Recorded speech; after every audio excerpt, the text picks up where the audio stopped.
सदाको एक जवान लड़की थी, बहुत चुपचाप और शांत स्वभाव की थी। वो अपना सारा टाइम अकेले बिताती थी और कोई भी दोस्त बनाना पसंद नहीं करती थी। सदाको की माँ के पास मानसिक शक्तियाँ थी। सदाको की माँ ने डॉक्टर फुकुराय के साथ काम करना शुरू कर दिया था, क्योंकि वो एक साइकिक रिसर्चर थी। दोनों मिलके एक्सपेरिमेंट वगैरह करते थे।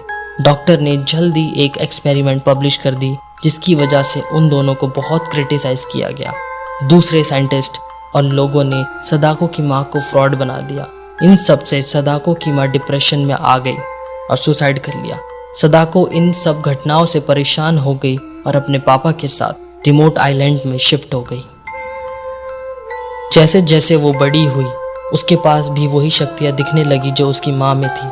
फिर उसके पिता ने डॉक्टर फुकुराय को टोक्यो में बुलाया। सदाको ने बहुत बड़ी शक्तियाँ हैं ये बोल के डॉक्टर से उसको एक्सपेरिमेंट में पार्टिसिपेट करने के लिए फोर्स किया। काफ़ी काम करने के बाद फुकुराय ने एक और बुक पब्लिश करने की बात की, लेकिन सदाको ने मना कर दिया। अपनी माँ के साथ हुआ हादसा याद करके सदाको ने कहा कि वो वापस घर लौट रही है और कभी वापस नहीं आएगी।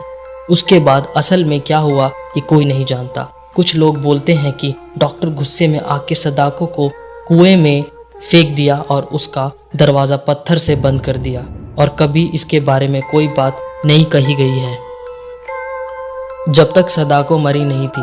बाद में जब वो उठी तो वो कुएं में गिरी पड़ी थी। उसने ऊपर चढ़ने की बहुत कोशिश की पर वो नहीं चढ़ पाई। ऊपर चढ़ते वक्त उसके नेल टूटने लगे। वो फिंगर टिप से दीवारों पे खरोंचे मारती थी।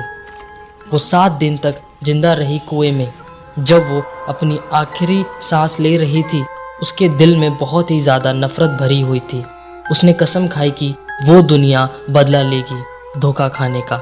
जैसे सदाको मरी, उसकी साइकिक एबिलिटी से एक वीडियो टेप तैयार हुई जिसको कोई मार्क नहीं था, जिसमें सदाको सफ़ेद ड्रेस में आती है। उसके बाल फेस को कवर किए रहते हैं। वो कुएं में से बाहर निकलती है। कहते हैं ये वीडियो अगर कोई देख लेता है तो 7 दिन में अगर किसी और को नहीं दिखाया गया तो उस इंसान की मौत हो जाती है। इसके बाद यह खबर सामने आई।